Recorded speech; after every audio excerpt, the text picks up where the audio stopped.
لڑکے کا نام سنتیاگو تھا۔ جب وہ متروک چرچ کے پاس پہنچا تو شام ڈل چکی تھی۔ اس چرچ کی چھت عرصہ ہوا گر چکی تھی اور جہاں کبھی پادری کا ممبر ہوتا ہوگا وہ جگہ انجیر کے ایک بہت بڑے درخت نے لے لی تھی۔ لڑکے نے وہ رات اسی جگہ پر گزارنے کا فیصلہ کیا۔ جب تمام بھیڑیں شکستہ دروازے سے گزر گئی تو اس نے دروازہ بند کر کے اس کے آگے ایک تختہ لگا دیا تاکہ رات کے وقت بھیڑیں باہر نہ نکل سکیں۔ اس علاقے میں بھیڑیوں کا تو خطرہ نہیں تھا، لیکن ریوڑ سے بچھڑی ہوئی بھیڑ کو ڈھونڈنا بذات خود ایک تکا دینے والا کام تھا۔ لڑکے نے اپنی جیکٹ سے فرش صاف کیا اور کتاب کا تکیہ بنا کر لیٹ گیا۔ اس نے آج یہ کتاب ختم کرنی تھی۔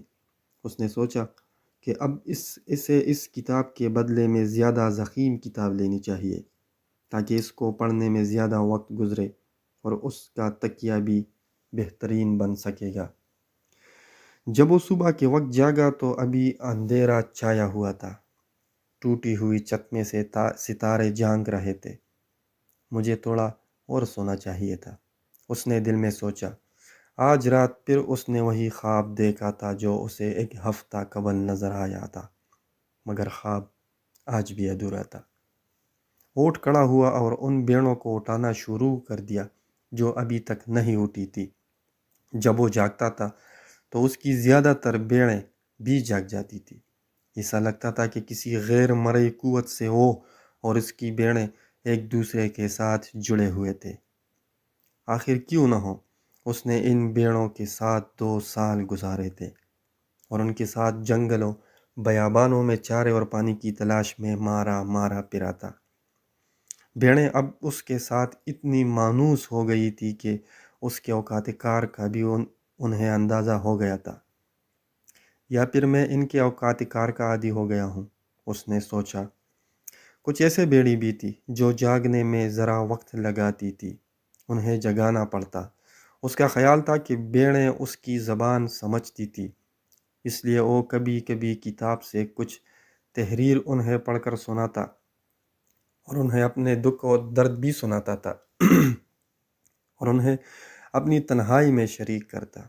وہ ان کے سامنے اس گاؤں پر بھی تبصرہ کرتا جہاں سے وہ گزرتے تھے، لیکن پچھلے چند دنوں سے وہ اپنی بھیڑوں کے ساتھ صرف ایک موضوع پر بات کر رہا تھا، ایک دوشیزہ جو کہ ایک تاجر کی بیٹی تھی جو اس گاؤں میں رہتا تھا جس تک پہنچنے کے لیے انہیں مزید 4 دن درکار تھے۔ اس گاؤں میں اس سے پہلے وہ ایک دفعہ 1 سال قبل آیا تھا۔ تاجر اون کا کاروبار بھی کرتا تھا۔ وہ انتہائی شکی مزاج تھا۔ اس کا مطالبہ ہوتا تھا کہ بھیڑ کی اون اس کی نظروں کے سامنے اتاری جائے۔ وہ اس تاجر کے پاس اپنے ایک دوست کے توسط سے پہنچ جاتا۔ اس روز دکان پر رش تھا، اس لیے لڑکے کو انتظار کرنا پڑا۔ وہ دکان کی سیڑھیوں پر بیٹھ گیا اور اپنے تھیلے سے کتاب نکال کر پڑھنے لگا۔ مجھے نہیں معلوم تھا کہ چرواہے بھی پڑھنا جانتے ہیں۔ عقب سے ایک لڑکی کی مترنم آواز آئی۔ لڑکی اندلس کی بے مثال خوبصورتی کا نمونہ تھی۔ سیاہ لہراتے بال اور گہری خوبصورت آنکھوں میں عرب نقوش کی جھلک تھی۔ جی ہاں، لیکن میں نے کتاب کی نسبت اپنے بھیڑوں سے زیادہ سیکھا ہے، اس نے جواب دیا۔ اگلے 2 گھنٹوں تک وہ ایک دوسرے کو اپنے حالات سناتے رہے۔ تم نے پڑھنا کیسے سیکھا؟ لڑکی نے استفسار کیا۔ جیسے سب پڑھنے والے سیکھتے ہیں، اسکول میں۔ اگر تم پڑھنا جانتے ہو تو تم بھیڑیں کیوں چراتے ہو؟ لڑکا کچھ بڑبڑایا تاکہ لڑکی کچھ سمجھ نہ سکے۔ وہ لڑکی کو اپنی سفر کی کہانیاں سناتا رہا، جنہیں سن کر لڑکی کی گہری آنکھوں میں حیرت اور خوف کا ملا جلا تاثر تھا۔ لڑکا دعا مانگ رہا تھا کہ وقت تھم جائے یا پھر لڑکی کا باپ مزید مصروف ہو جائے اور اسے لڑکی کے ساتھ کچھ مزید وقت گزارنے کا موقع مل جائے، لیکن اس کی دونوں دعائیں قبول نہ ہوئی اور تاجر نے اسے 4 بھیڑوں کی اون اتارنے کو کہا۔ جب وہ فارغ ہوا تو بیوپاری نے اسے پیسے دیتے ہوئے کہا کہ وہ اگلے سال پھر آئے، اور اب 4 دن بعد دوبارہ وہ اس گاؤں میں ہوگا۔ وہ اس بات پر مسرور بھی تھا، لیکن اس کے دل کے کسی خانے میں خوف بھی چھپا ہوا تھا کہ کہیں لڑکی اسے بھول ہی نہ چکی ہو۔ آخر اس کے علاوہ اور بھی بہت سے چرواہے وہاں سے گزرتے ہوں گے، مجھے اس کی زیادہ فکر بھی نہیں، اس نے اپنے بھیڑوں سے کہا۔ میں اور بھی کئی لڑکیوں کو جانتا ہوں، لیکن اس کا دل اس کے ساتھ نہیں تھا۔ وہ ابھی تک تاجر کی دکان کی سیڑھیوں پر اٹکا ہوا تھا۔ چرواہوں، پھیری والوں اور ملاحوں کے دل کہیں نہ کہیں ضرور اٹکے ہوتے ہیں، کہیں نہ کہیں کوئی ایسا ضرور ہوتا ہے جس کے ساتھ ان کا دل ہوتا ہے، جو ان سے ان کی خوشیاں اور سیاحت کا لطف چھین لیتا ہے۔ سورج نکلنے والا تھا، اس نے اپنے ریوڑ کو مشرق کی طرف موڑا۔ انہیں کبھی فیصلہ کرنے کی وقت نہیں اٹھانا پڑتی، شاید اسی لیے میرے اتنا نزدیک رہتی ہے، اس نے دل میں سوچا۔ صرف چارے اور پانی کا حصول ہی ان کی زندگی کا مقصد ہے۔ جب تک میں انہیں اندلس کی بہترین چراگاہوں میں لے جاتا رہوں گا، یہ میرے ساتھ رہے گی۔ ان کے دن ہمیشہ ایک جیسے ہوتے ہیں، طویل اور نہ ختم ہونے والے۔ انہیں صرف چارے اور پانی سے مطلب ہے، اور بدلے میں وہ نہایت سخاوت سے ہر سال اون دیتی ہے، اور زندگی میں ایک بار گوشت بھی۔ اگر میں ان کو ایک ایک کر کے ذبح کرنا شروع کر دوں تو ان کو اس وقت احساس ہوگا جب میں آدھے سے زیادہ ریوڑ کو ذبح کر چکا ہوں گا۔ یہ اپنی جبلت پر انحصار کرنا بھول گئی ہے، وہ جبلت جو انہیں خطرے سے آگاہ کرتی ہے۔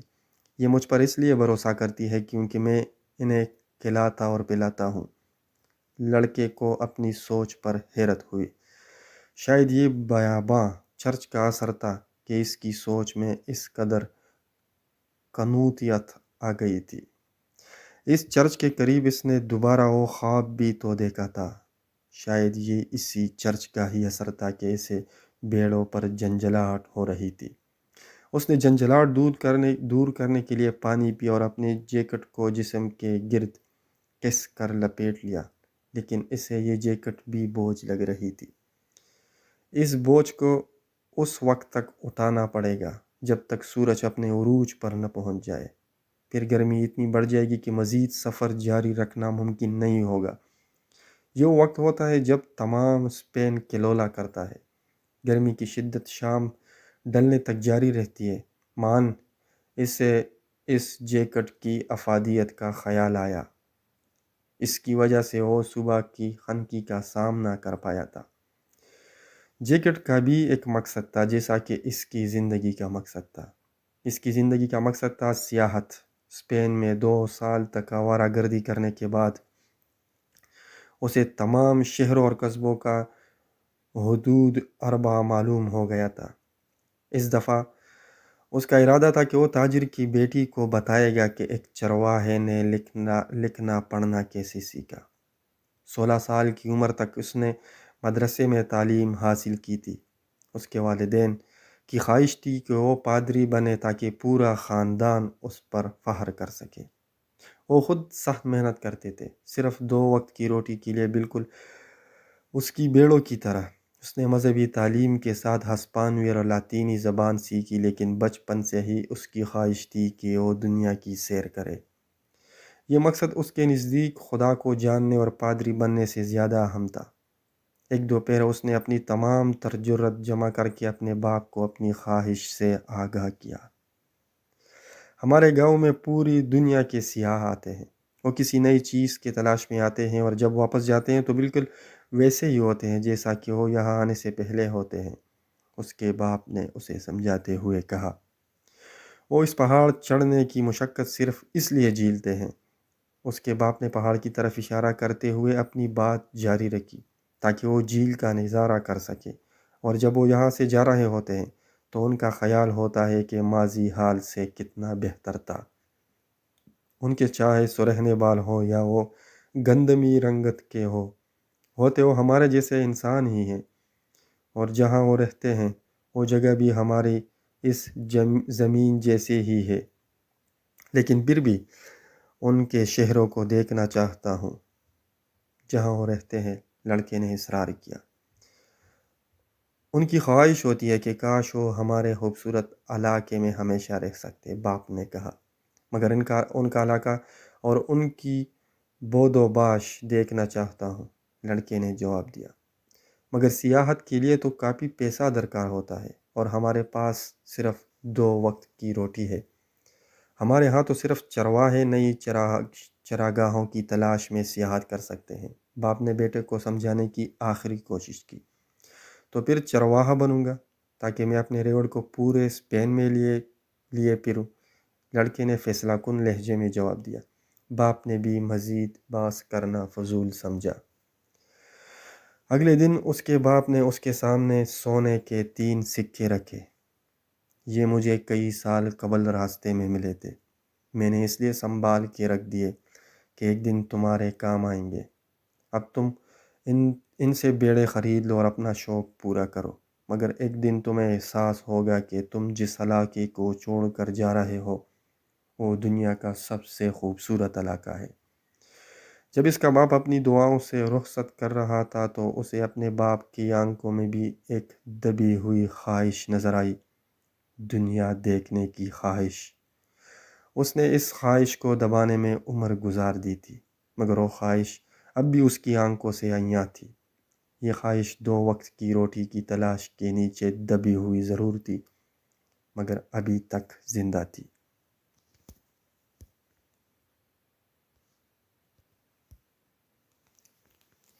فلک پر صبح کی سرخی کے پیچھے سے سورج آہستہ آہستہ نکل رہا تھا۔ لڑکا اپنے اور باپ کے درمیان ہونے والے بحث کو یاد کر رہا تھا۔ وہ اپنے فیصلے پر مطمئن تھا۔ اب تک وہ کئی خوبصورت مقامات سے گزرا تھا، اور اس کی ملاقات کئی لوگوں سے ہوئی جن سے اس نے بہت کچھ سیکھا تھا۔ وہ بہت سی عورتوں سے بھی ملا، مگر ان میں سے کوئی بھی اس جیسی نہیں تھی جس سے اس نے چند دن بعد ملنا تھا۔ اس کے پاس بھیڑوں کا ایک ریوڑ تھا، ایک کتاب تھی جس کے بدلے میں وہ ایک اور کتاب خرید سکتا تھا، اور ایک جیکٹ تھی جو اسے سردی کی شدت میں راحت بخش حرارت دیتی تھی۔ لیکن سب سے بڑھ کر یہ کہ وہ ہر روز اپنے خواب کی تعبیر میں گزارتا تھا، سیاحت کا خواب۔ یہ خواب اس کے لیے دنیا کی ہر چیز سے زیادہ قیمتی تھا۔ اگر اسپین کی سیاحت سے اس کا دل بھر گیا تو وہ اپنا گلا بیچ کر سمندروں کے سفر پر نکل جائے گا۔ جب تک اس کا دل سمندر کی وسعتوں سے بھرے گا تو اس وقت تک وہ کئی مزید شہر دیکھ چکا ہوگا، بے شمار لوگوں سے مل چکا ہوگا، اور اس کے پاس کئی حسین یادوں کا خزانہ ہوگا۔ اس کی کوشش ہوتی تھی کہ وہ اس راہ پر نہ چلے جہاں سے ایک بار گزر چکا ہو۔ اس متروک چرچ سے اس کا گزر اس سے قبل نہیں ہوا تھا۔ دنیا بہت وسیع تھی، ہر بار اس کا گزر کسی نئی جگہ سے ہوتا تھا جو اس سے قبل آنے والے جگہوں سے زیادہ خوبصورت ہوتی تھی۔ بھیڑوں کو آج تک اس بات کا اندازہ نہیں ہو سکا کہ وہ نئی جگہ سے گزر رہی ہے یا وہی پرانا راستہ ہے۔ انہیں اس بات سے کوئی سروکار نہیں ہے کہ چراگاہ نہیں ہے یا بہار نے خزاں کی جگہ لے لی ہے۔ ان کی زندگی کا مقصد صرف اور صرف چارے اور پانی کا حصول ہے۔ شاید میں بھی ان بیڑوں کی سے مختلف نہیں ہوں، لڑکے نے سوچا۔ جب سے میں تاجر کی بیٹی سے ملا ہوں مجھے بھی کسی اور لڑکی کا خیال اچھا نہیں لگا۔ سورج کو دیکھ کر اس نے اندازہ کیا کہ دوپہر تک وہ طرفہ پہنچ جائے گا۔ طرفہ میں وہ اپنی پرانی کتاب کے بدلے مزید زحیم کتاب لے گا، بوتل تازہ پانی سے بھرے گا اور حجامت بھی بنوائے گا تاکہ تاجر کی بیٹی سے ملاقات کے لیے تیار ہو سکے۔ وہ اس خیال کو دل میں جگہ دینے کے لیے تیار ہی نہیں تھا کہ تاجر نے اب تک اس کی شادی کر دی ہوگی۔ خواب کی تعبیر کو پورا کرنے کا انتظار زندگی کو دلچسپ بنا دیتا ہے۔ اس نے دوبارہ سورج کی طرف دیکھ کر وقت کا اندازہ کیا۔ اور ریوڑ کو ہانکنے لگا تاکہ دھوپ تیز ہونے سے قبل طرفہ پہنچ جائے۔ پھر اسے یاد آیا کہ طرفہ میں ایک بوڑھی عورت رہتی تھی جو خوابوں کی تعبیر بتاتی ہے۔ بوڑھی خاتون لڑکے کو ایک کمرے میں لے گئی اور ایک پردہ اس کمرے کو خوابگاہ سے الگ کرتا تھا۔ کمرے میں ایک میز اور 2 کرسیوں کے علاوہ مسیح کی تصویر بھی مزین تھی۔ بڑھیا نے اسے ایک کرسی پر بیٹھنے کو اشارہ کیا اور خود اس کے سامنے والے کرسی پر بیٹھ گئی۔ اس نے لڑکے کے دونوں ہاتھوں اپنے ہاتھوں میں لے لیے اور آنکھیں بند کر کے کوئی دعا پڑھنے لگی۔ لڑکے کو ایسے محسوس ہوا جیسے وہ خانہ بدوش کی محسوس دعا پڑھ رہی ہو۔ اس کا واسطہ اس سے قبل بھی خانہ بدوشوں سے پڑھ چکا تھا۔ خانہ بدوش بھی اپنی زندگی سفر میں گزارتے ہیں مگر ان کے پاس بیڑوں کا ریوڑ نہیں ہوتا۔ خانہ بدوش لوگوں کو مختلف کرتب دکھا کر پیسہ بٹورتے ہیں۔ ان کے بارے میں یہ تاثر بھی پایا جاتا تھا کہ وہ خرکاری بھی کرتے ہیں۔ خانہ بدوش بچوں کو اغوا کر کے ان سے بھیک منگواتے ہیں۔ بچپن میں اسے خانہ بدوشوں سے بہت خوف آتا تھا۔ جیسے ہی اس بڑھیا نے لڑکے کا ہاتھ پکڑا، بچپن کا خوف دوبارہ لوٹ آیا۔ لیکن اس کے گھر میں مسیح کی تصویر اس بات کی علامت ہے کہ یہ عورت بری نہیں ہے، اس نے اپنے آپ کو تسلی دیتے ہوئے کہا۔ وہ کوشش کر رہا تھا کہ عورت کو اس کے ہاتھوں کی کپاہٹ سے اس کی اندرونی خوف کا اندازہ نہ ہو۔ دلچسپ، بڑھیا نے اپنی نظریں لڑکی کی ہتھیلیوں پر جماتے ہوئے کہا۔ لڑکا نروس ہونے لگا، اس کے ہاتھ کانپنے لگے۔ بڑھیا کو بھی اس کے ہاتھوں کی کپاہٹ کا احساس ہو گیا۔ لڑکے نے یک دم اپنے ہاتھ چھڑا لیے۔ میں تمہارے پاس اپنا ہاتھ دکھانے نہیں آیا، لڑکے نے بڑھیا کو مخاطب کیا۔ اسے افسوس ہو رہا تھا کہ وہ یہاں کیوں آیا ہے۔ ایک لمحے کے لیے اس نے سوچا کہ وہ بڑھیا کی فیس ادا کرے اور اس سے اپنی خواب کی تعبیر معلوم کیے بغیر چلا جائے۔ تم یہاں اپنے خواب کی تعبیر جاننے کے لیے آئے ہو، بڑھیا نے کہا، اور خواب خدا کا کلام ہے۔ اگر خدا ہم سے ہماری زبان میں کلام کرے تو میں اس کی تعبیر بتا سکتی ہوں، لیکن اگر خدا روح کی زبان میں بات کرے تو صرف وہی اس کا مفہوم جان سکتا ہے جس سے کہ خدا نے کلام کیا ہے۔ اگر تم مجھ سے مشورہ کرو گے تو میں تم سے فیس بہرحال لوں گی۔ ایک اور کرتب، لڑکے نے سوچا۔ پھر بھی اس نے سوچا کہ ایک چانس لیا جائے۔ چانس لینا چرواہے کی جبلت میں شامل ہوتا ہے۔ وہ بھیڑیوں کے ساتھ چانس لیتا ہے اور پھر خشک سالی کے ساتھ بھی، اور یہی چانس چرواہے کی زندگی کو دوسروں کی زندگی سے مختلف اور دلچسپ بناتا ہے۔ میں نے ایک ہی خواب 2 بار دیکھا ہے، لڑکا بولا۔ میں نے دیکھا کہ میں چراگاہ میں ہوں اور ایک بچہ آتا ہے اور بیڑوں کے ساتھ کھیلنا شروع کر دیتا ہے۔ میں مردوں کو ایسا کرنے نہیں دیتا کیونکہ بیڑیں مردوں سے خوفزدہ ہو کر بھاگنے لگتی ہے، لیکن وہ بچوں سے خوفزدہ نہیں ہوتی۔ مجھے نہیں معلوم کہ جانوروں کو انسانوں کی عمر کا کس طرح سے احساس ہو جاتا ہے۔ مجھے اپنے خواب کے بارے میں مزید بتاؤ، بڑھیا بولی۔ میں نے کھانا پکانا ہے اور تمہارے پاس میری فیس کے لیے پورے پیسے بھی نہیں، اس لیے میں تمہیں زیادہ وقت نہیں دے سکتی۔ بچہ کافی دیر تک میرے بیڑوں کے ساتھ کھیلتا رہا۔ لڑکے نے اپنی بات دوبارہ شروع کی۔ اچانک بچے نے مجھے میرے دونوں ہاتھوں سے پکڑ کر اچالا اور مجھے احرام مصر پر پھینک دیا۔ اس نے توقف کیا تاکہ جان سکے کہ بڑھیا کو احرام مصر کا کچھ اندازہ تھا کہ نہیں، لیکن بڑھیا خاموش رہی۔ پھر احرام مصر پر اس نے لفظ احرام مصر ٹھہر ٹھہر کر اور کھینچ کر ادا کیا تاکہ بڑھیا سمجھ سکے۔ بچے نے مجھ سے کہا اگر تم یہاں آؤ تو تمہیں ایک خزانہ مل سکتا ہے، لیکن جیسے ہی وہ مجھے خزانے کی جگہ دکھانے لگتا ہے میری آنکھیں کھل جاتی ہے۔ بڑھیا کچھ دیر تو خاموش رہی، پھر اس نے لڑکے کا ہاتھ دوبارہ اپنے ہاتھ میں لیا اور اس کی ہتھیلیوں کو غور سے دیکھنے لگی۔